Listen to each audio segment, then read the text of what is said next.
राम भद्राचार्य का विवादों से पुराना नाता है।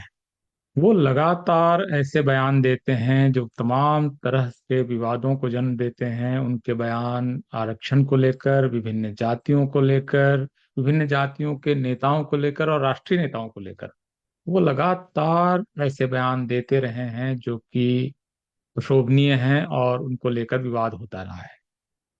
राम भद्राचार्य रामानंद परंपरा के संत माने जाते हैं। जो उनको संत मानते हैं वो मानते हैं कि वो रामानंद परंपरा के हैं और खुद को शंकराचार्य होने का वो क्लेम करते हैं।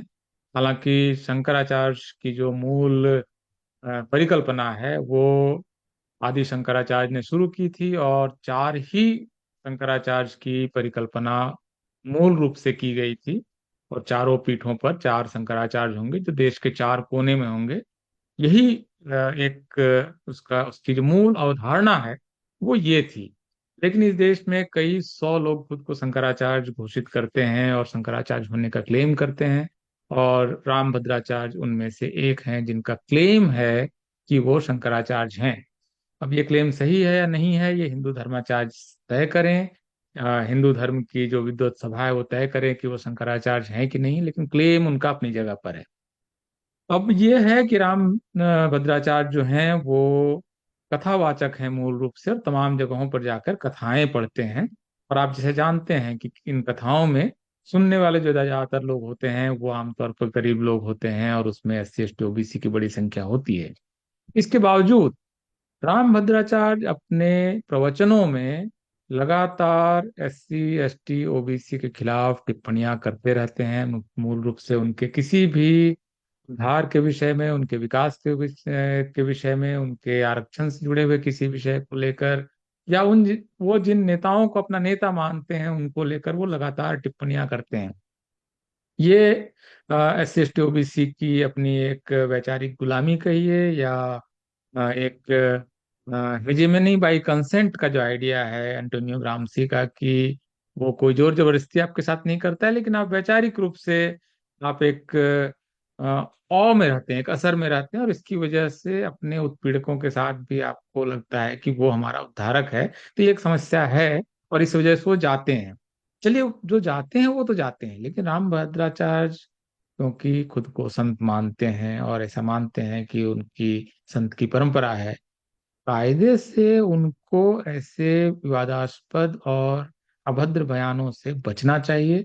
लेकिन वो इसको लेकर कभी भी, क्योंकि देखिए एक तो उनकी उम्र काफी हो चुकी है, वो दृष्टिबाधित रहे हैं बचपन से ही, उनको वो देखते नहीं हैं, तो उनको आमतौर पर आसपास के लोग जो बता देते हैं उन्हीं को वो अंतिम सत्य मानकर उसी को प्रवचन के रूप में वो पढ़ के सुनाते हैं।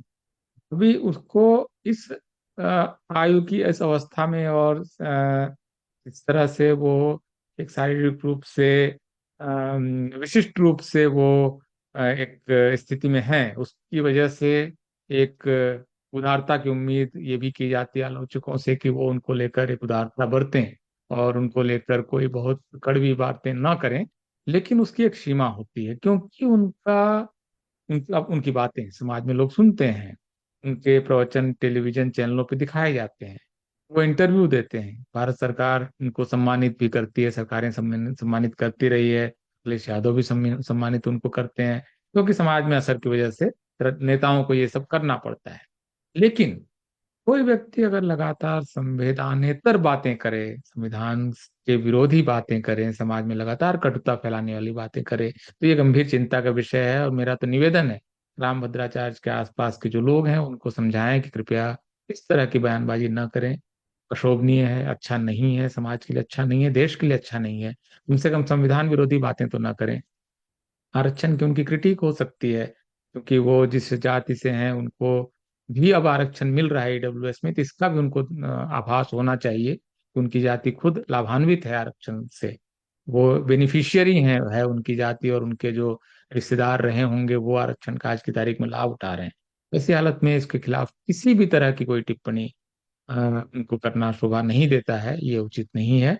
और क्योंकि अभी उन्होंने फिलहाल अनुसूचित जाति के बारे में एक बहुत अभद्र टिप्पणी की है, तो कानून को भी देखना चाहिए कि क्या वो इन उन पर सिर्फ उम्र की वजह से उनको उन पर उदार रहेंगे या सचमुच उनके खिलाफ मुकदमा दर्ज करके उनको गिरफ्तार किया जाए, इस तरह पर भी विचार किया जाना चाहिए।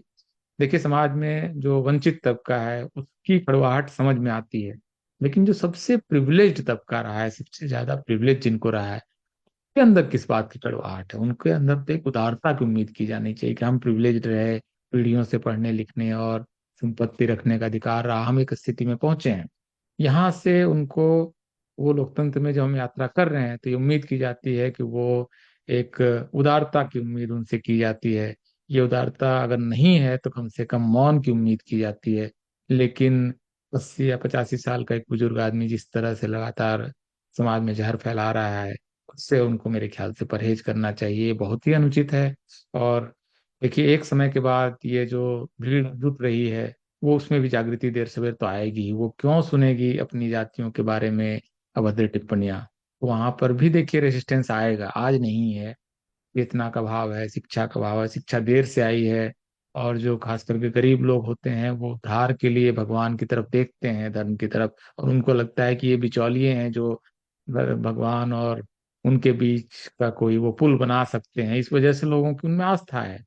ये सब पीड़ित मानवता की पुकार है जिसकी वजह से इन संतों के पास लोग जाते हैं। उसका उनको बेजा इस्तेमाल नहीं करना चाहिए। इसको, इससे उनको मेरे ख्याल से बचना चाहिए, और कानून अपना काम करे ऐसे मामले में, मैं ये उम्मीद करता हूँ। और आप सब लोग भी अलर्ट रहें, क्योंकि धर्म के नाम पर अगर वो आस्था है, विश्वास है, ईश्वर के साथ संबंध आपका जोड़ता है, आपका भरोसा है, बिल्कुल सही है, उसमें किसी को दिक्कत नहीं होनी चाहिए, किसी को कोई हस्तक्षेप भी नहीं करना चाहिए। लेकिन वो सामाजिक व्याधियों को जन्म दे, सामाजिक कटुता को जन्म दे, फिर तो ये समस्या मूलक है, इससे बचना चाहिए। बहुत बहुत शुक्रिया, धन्यवाद।